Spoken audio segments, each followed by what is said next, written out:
សួស្តីប្រិមត្តអែមហួរទាំងអស់គ្នាអូខេចឹងថ្ងៃហ្នឹងយើងមាន challenge មួយសម្រាប់ចែកជូនអ្នកទាំងអស់គ្នាមើលកំសាន្តណាចឹងនៅលើនេះប្រហែលជាអ្នកទាំងអស់គ្នាឆ្ងល់ហើយថាហេតុអីបានមាន laptop 2ចឹង challenge ហ្នឹងគឺងាយស្រួលមែនតើមានន័យថាខ្ញុំនឹងហៅមនុស្ស2នាក់មកចូលរួម challenge ហើយយើង set up window មានន័យថាអ្នកដែល set up window ឈ្នះអានេះខ្ញុំបង្ហាញវីដេអូហ្នឹងតែម្ដងគឺត្រូវតែស៊ីក្រូចឆ្មា2គ្រាប់ហើយអញ្ចឹងយើងទៅប្រាប់គាត់ថាអ្នកដែលចាញ់បានត្រូវញ៉ាំក្រូចឆ្មាមិនស៊ីតែញ៉ាំវិញអញ្ចឹងយើងនឹងបង្ហាញវីដេអូហ្នឹងជូនគាត់វិញនៅពេលដែលគាត់ដូចថាគាត់អ្នកឲ្យគាត់ធ្វើដូចសុបាយអញ្ចឹងតែគាត់នឹងឲ្យអ្នកញ៉ាំអូខេអញ្ចឹងនៅក្នុង laptop 2ហ្នឹងគឺខ្ញុំនឹងផ្លាស់ប្ដូរមួយមានន័យថា2ហ្នឹងគឺប្រើ SSD ទាំងពីរតែខ្ញុំផ្លាស់ប្ដូរទៅ hard disk មួយអញ្ចឹងអ្នកដែលគាត់ចាប់បាន hard disk ដឹងហើយយើងនឹងមើលថា performance តាក់ទងជាមួយ hard disk ហើយនឹង SSD វាខុសគ្នាមិនតោះតាមដានការ challenge ទាំងអស់គ្នាអូខេអញ្ចឹងឥឡូវហ្នឹងគឺខ្ញុំបានដោះ hard disk ឲ្យជាមួយនេះអានេះ PCIe របស់គេណាខ្ញុំដោះចេញហើយអញ្ចឹងនៅក្នុងចំណោម2ហ្នឹងខ្ញុំក៏អត់ទាន់ប្រាប់អ្នកទាំងអស់គ្នាកំពុងមើលដែរថាមួយណាដែលខ្ញុំដាក់ hard disk ចូលអញ្ចឹងចាំយើងទាញទាំងអស់គ្នាអញ្ចឹងអ្នកដែលចូលរួមមើលទាំងអស់គ្នាក៏អាចលេងនៅហ្គេមនេះបានដែរថាតើអ្នកទាំងអស់គ្នាអាចទាញដឹងថានៅក្នុងមួយនេះតើមួយណាជា SSD មួយណាជា hard disk អូខេអញ្ចឹងតិចទៀតខ្ញុំនឹងហៅគាត់ឡើងមកហើយខ្ញុំក៏អត់បានប្រាប់អ្នកដែលចូលរួមដែរហើយឲ្យគាត់លេងកំសាន្តទាំងអស់គ្នាតោះចាប់ដើមអូខេអញ្ចឹងដើម្បីបញ្ជាក់ថាក្រូចឆ្មានេះពិតជាប្រកបជាជូរមែនខ្ញុំសាកតែម្ដង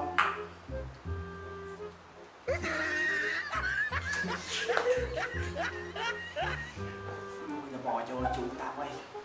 អូខេចឹងអានេះក្រូចឆ្មានេះជូរមែនតើចឹងតើឥឡូវតារាកិត្តិយសចូលមកពីនេះអូខេអញ្ចឹងយើងខិតឲ្យចិត្តឲ្យវាចូលកាមេរ៉ាចូលអីនៅស៊ីក្រូចឆ្មាទៅ They ask you how you are, you just have to say that you're fine when you're not really fine, but you just can't get into it because they would never. ចូលកាមេរ៉ាចូលអីនៅស៊ីក្រូចឆ្មា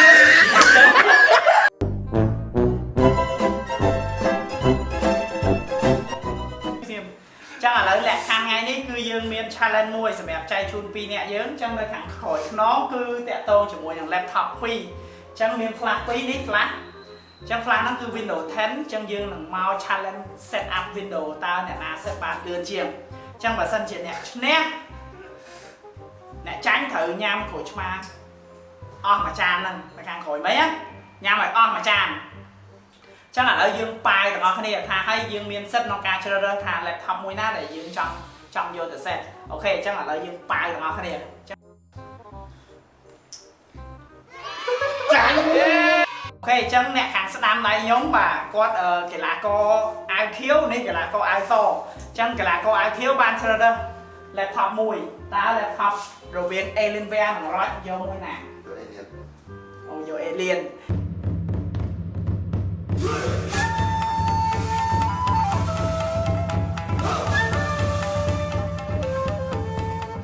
អូខេអញ្ចឹងកីឡាករទាំងពីរត្រៀមខ្លួនហើយឬនៅហើយវ៉ាហើយយើងក៏ស្ងាត់ម្ល៉េះហើយនៅហើយបងហើយអូខេហើយអញ្ចឹងយើងសួរចំណាប់អារម្មណ៍កីឡាករអាវសសិនថាតើគាត់មានចំណាប់អារម្មណ៍វាមិនអត់មានយ៉ាងម៉េចទេគឺថាដល់តែឈ្នះហ្មងឈ្នះហ្មងជឿទឹកចិត្តខ្លួនឯងហ្មងច្បាស់តែឈ្នះហ្មងបាទហើយចុះកីឡាករអាវខៀវធម្មតាព្រោះខ្ញុំប្រើ alien តែចាំមិនលឺទេបងចាំចាំការរបស់គ្នាអញ្ចឹងបេក្ខជនទាំងពីរនាក់ត្រៀមខ្លួនហើយឬនៅហើយមកដូចខ្សោយដល់ណាអ្នកត្រៀមហើយអញ្ចឹងតើឥឡូវយើងចាប់ផ្ដើមទាំងអស់គ្នាខ្ញុំនឹងចុច start ហើយណាហើយឲ្យពីរនាក់គាត់អ្នកសេរីខ្លួនឯងចាប់ពីពេលនេះតទៅ1 2 3 start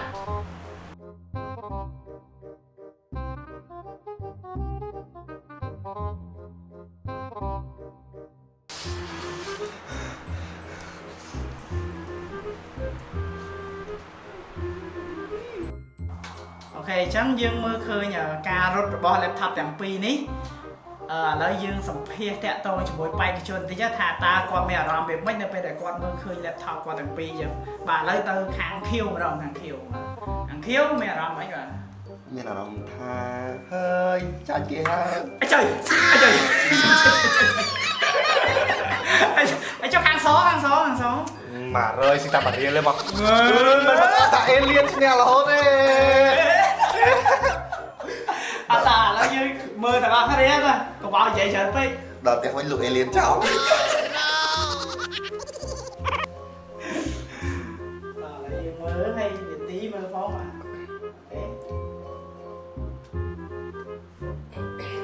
chẳng là đợi bệnh ta coi bệnh tới ok chẳng như ta cho 5 minutes later. អូខេអ្នកទាំងអស់គ្នាបានឃើញហើយនៅខាងស្ដាំដៃរបស់ខ្ញុំគឺ rock គឺ set up ត្រឹមតែ3នាទីគឺវា reboot ហើយអញ្ចឹងយើងឃើញថាសមត្ថភាពអានេះលឿនជាងណាយើងឃើញលទ្ធផលបាត់ហើយគ្រាន់ប៉ុណ្ណឹងអញ្ចឹងយ៉ាមើលតទៀតថាតើវាចំណាយពេលប្រហែលសម្រាប់ set up Windows មួយនេះសម្រាប់ rock អញ្ចឹងឥឡូវយើងមើលនេះនាទីត្រឹម3នាទីហើយអានេះអត់តាន់ហើយអញ្ចឹងតាមដានទាំងអស់គ្នាទៀត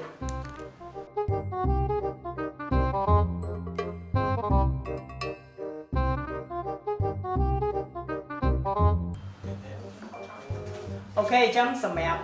rock បាទបានចំណាយពេលត្រឹម5នាទីគឺវាចូលទៅក្នុង Windows បាទហើយគឺវាតាក់ទងជាមួយនឹង prepare ទៅលើ desktop ហើយចឹងសម្រាប់ alien គឺអត់តាន់បានចប់នៅអា read write ចូល Windows នៅកន្លែងចំណុចនេះផងចឹងឥឡូវយើងបន្តមើលទៀតថាតើ alien ចំណាយពេលប្រហែលនាទីដែល rod ចំណាយត្រឹមតែ5នាទីយើងអាច set up Windows ហើយចឹងតោះតាមដានតទៅទៀតតទៅមុខទៀត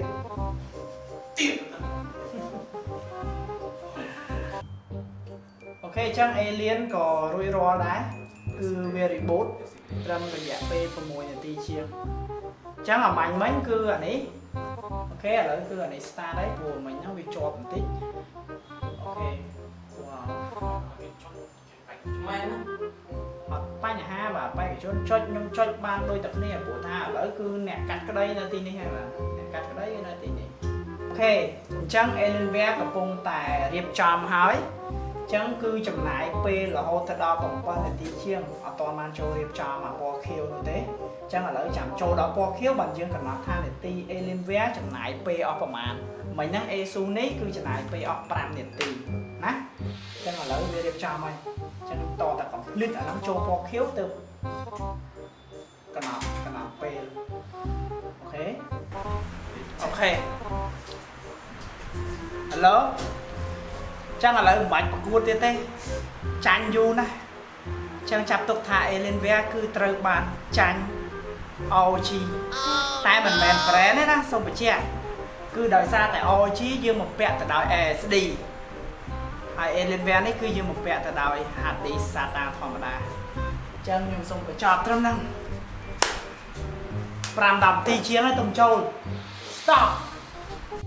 អូខេអញ្ចឹងយើងរកឃើញអ្នកឈ្នះហើយគឺ Mr. Also ចឹង Mr. Alkio គឺត្រូវបានចាញ់ឥឡូវសួរតោះបានសួរបងអញ្ចឹងឥឡូវសួរអ្នកចាញ់វិញមានអារម្មណ៍យ៉ាងម៉េចដែរអត់ដួលទេអត់មានអារម្មណ៍អីទេចុយចឹងអ្នកចាញ់អត់មានអារម្មណ៍ហ្មងហើយអ្នកឈ្នះ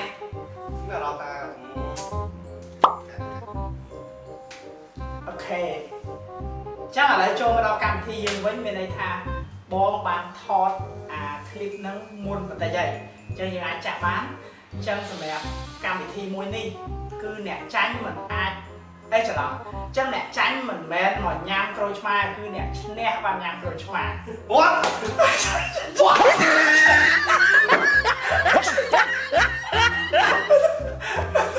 បាទអញ្ចឹងតែទៅមួយកម្មវិធីហ្នឹងគឺអ្នកឈ្នះត្រូវញ៉ាំក្រូចឆ្មាមិនមែនអ្នកចាញ់ទេអញ្ចឹងឥឡូវបបែវិញអីអញ្ចឹងសប្បាយចិត្ត confident ញ៉ាំទៅយើង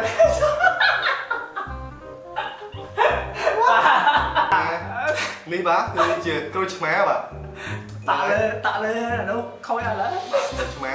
តិចច្រឡំអីខូចអីមិនមែនទេបាទញ៉ាំអត់អស់បាទទាំងអស់3ចំណិតកាក់ក្រូចឆ្មាញ៉ាំអស់ដាក់ច្របាច់ហ្មងកាក់ក្រូចឆ្មាឥឡូវដាក់ចូលមាត់ខាំហ្មងទៅពីស៊ីទៅលបណូអត់ទេមិនស៊ីបងឥឡូវខាំហ្មង1 2 3ទៅពីហ្មងច្របាច់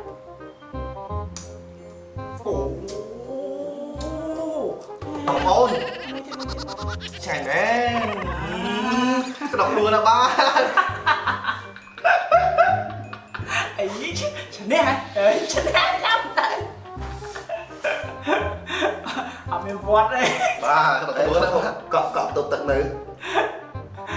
ấy đấy nhàm tiền đây trời ơi trời khoan thôi trời ọt ơi à ọt ơi à cái đọc luôn là ba đang được riêng bờ ruộng bà đúng rồi gầy được lẹ co lẽ đó chắc là nhằm với chúng ta bây giờ là tới siêu anh ấy khăm mà bây giờ chụp ảnh giờ đang khăm so mà lady bot trên dùng lấy đi cha lấy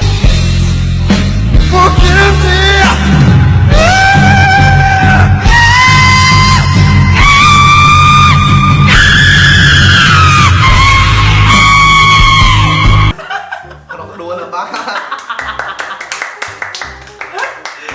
chân phải cho cam thì bà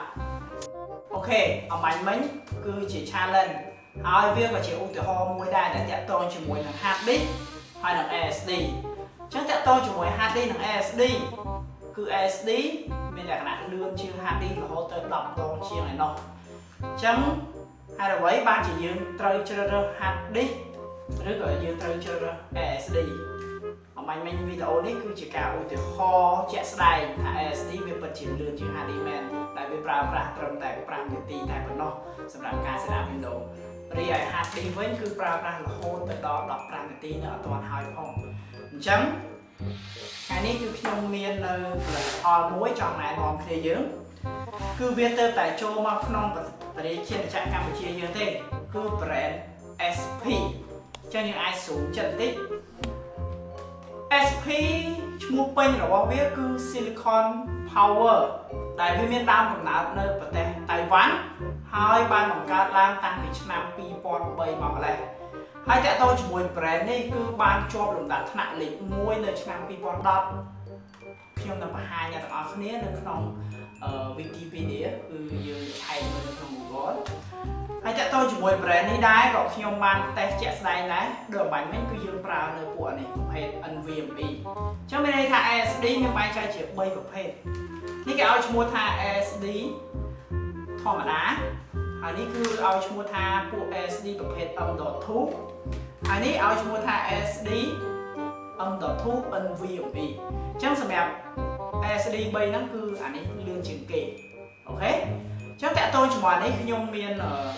ណាមួយក៏ខ្ញុំបាន test speed ដែរ read write ខ្ញុំនឹងបង្ហាញរូបភាពឲ្យអ្នកទាំងអស់គ្នាមើល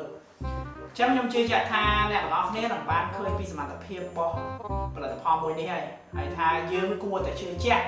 នឹងយកវាប្រើប្រាស់អត់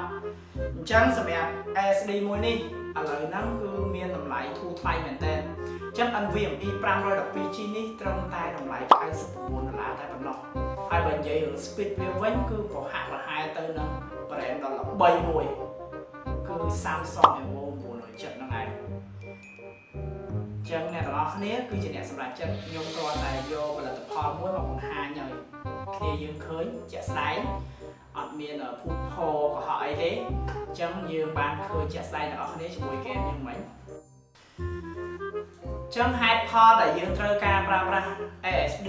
គឺវាមាន3ចំណុចសំខាន់ដែលខ្ញុំមើលឃើញពីអត្ថប្រយោជន៍របស់ ASD គឺទី1វាលឿនទី2គឺអាចជួយសម្រួលការងារអ្នកទាំងអស់គ្នាបានហើយទី3នោះគឺបច្ចុប្បន្នភាព ASD គឺមានតម្លៃប្រហាក់ប្រហែលទៅនឹង HD អញ្ចឹងហើយគឺយើងគួរតែជ្រើសរើសយក ASD យកមកប្រើប្រាស់ប្រសើរជាង HD SATA អូខេអញ្ចឹងវីដេអូនេះប្រហែលជាមានកំហុសខុសឆ្គងអញ្ចឹងខ្ញុំសូមអព្យាស្រ័យតាក់ទងជាមួយនឹងកំហុសខុសឆ្គងកន្លែងណាមួយនៅក្នុងវីដេអូនេះហើយបើសិនជាមានចំណុចណាដែលអ្នកទាំងអស់គ្នាមិនពេញចិត្តអ្នកទាំងអស់គ្នាអាច comment នៅខាងក្រោមនេះហើយបើសិនជាពេញចិត្តក៏អាច comment បានដែរកម្មវិធីថ្ងៃនេះគឺមានតែប៉ុណ្្នឹងទេហើយអរគុណអ្នកទាំងអស់គ្នាសម្រាប់ការតាមដានជួបគ្នានៅវីដេអូក្រោយទៀតជាមួយខ្ញុំបាទ Mr. M